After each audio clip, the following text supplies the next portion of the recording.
안녕하세요. 반갑습니다. 행복한 하루입니다. 이번 시간은요. 지난 4회에 맞춤 화장품 조작을 해서 시험 실시 이후에 개정된 화장품법 시행 규칙의 내용으로 문제를 만들어 보았는데요. 사실 지난 2021년 8월 17일자 화장법 개정이 된 이후에 그 내용에 대해서 하위 법령, 하위 규범인 시행령과 시행 규칙의 개정이 현재 입법 예고 중인 상태인데요. 이 부분이 확정이 되면 전체적인 시행규칙, 시행령의 내용을 가지고 문제를 만들어 볼까 했었는데요. 시간은 자꾸 가고 확정은 되지 않고, 그래서 우선 사회시험 이후에 먼저 확정 개정된 시행규칙 일부분을 말씀을 드리는 것이니까 참조 바랍니다. 자, 그럼 문제 풀어보실까요?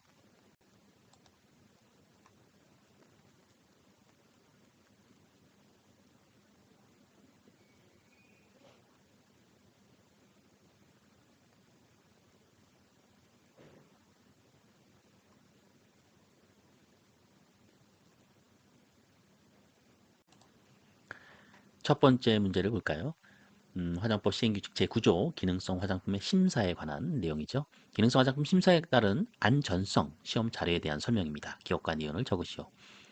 외부 자극에 의한 면역계 반응성, 그리고 니은은 접촉 피부염의 원인을 파악하기 위해 원인 추적 물질을 몸에 붙여 반응을 조사하는 시험.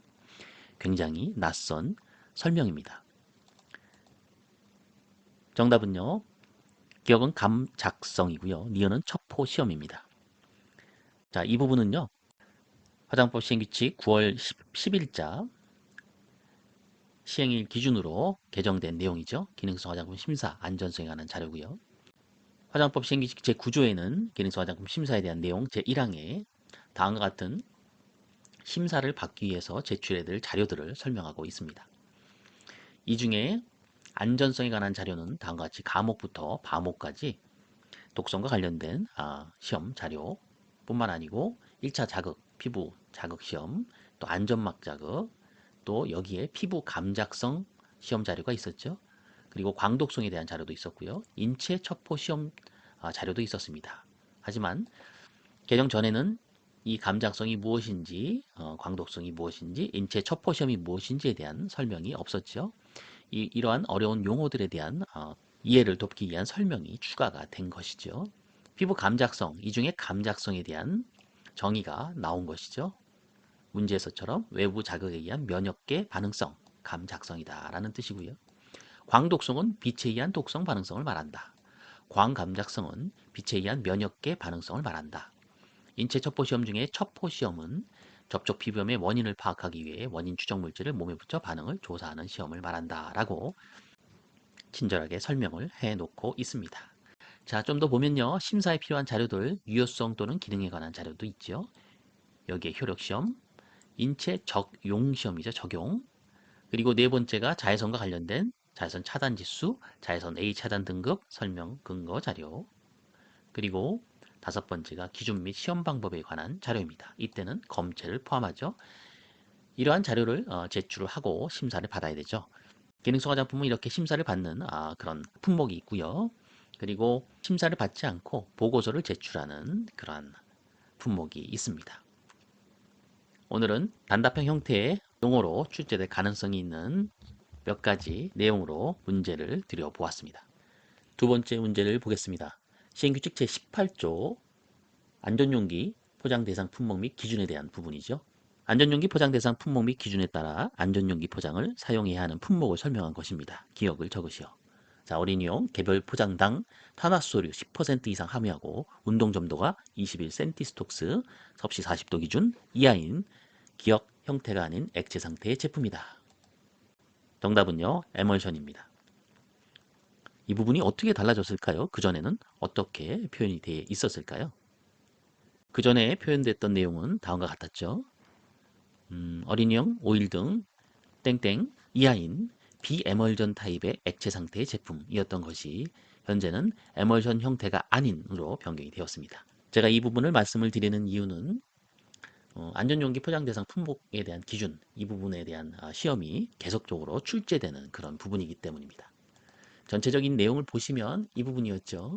안전용기 포장을 해야 하는 품목, 다음 각과 같다 하고요. 제외되는 부분은 일회용 제품, 또 용기 입구 부분이 펌프 또는 방아쇠로 작동하는 분무용기 제품, 또 압축 분무용기 제품, 에어로졸 제품 등 이 부분을 제외하고 나머지 부분 중에서 다음과 같은 1, 2, 3호에 해당하는 품목은 무엇을 해야 한다고요? 안전용기 포장을 해야 합니다. 아세톤을 함유하는 네일 에나멜 리무버 및 네일 폴리시 리무버, 아세톤, 또 네일 에나멜 리무버, 네일 폴리시 리무버, 이건 손 발톱용 제품에 해당하는 것이죠. 두 번째가 어린이용 오일 등 개벌 포장당 탄화 수소류, 이것도 시험에 나왔던 부분이고 10%도 마찬가지였던 것 같습니다. 운동점도가 21cm 스톡스, 거의 물처럼 흐르는 굉장히 저점도의 그런 용액 상태죠. 이하인 에멀션 형태가 아닌 액체 상태의 제품. 마지막으로 개벌 포장당 메칠 살리실레이터, 이것도 시험에 출제됐던 것으로 기억이 됩니다. 5% 함유하는 액체 상태의 제품. 이 세 가지 부분 잘 기억하시는 거 잊지 마시고요. 또 추가적으로 이 부분이 있죠. 제2항에 만 5세 미만의 어린이가 개봉하기 어렵게 된 것이어야 한다라고 해서 화장품 법령에 나오는 연령의 기준 중에 그 3세 이하는 영유아, 그리고 4세부터 13세 이하는 어린이, 그리고 여기 만 5세 미만의 어린이가 개봉하기 어렵게 만든 것은 안전용기 포장 대상 품목이 기준에 나오는 기준이었죠. 이 부분도 같이 기억하시기 바랍니다. 자, 그리고 더불어서 추가적으로 9월 10일자 시행일 기준으로 변경된 부분, 별표 3의 그 유형에 대한 부분이 나오죠. 그 유형에 따른 내용 중에서 방향용 제품류 향낭 부분이 있었는데요. 여기에 향주머니 이 부분이 같이 포함된 형태로 개정이 됐고요.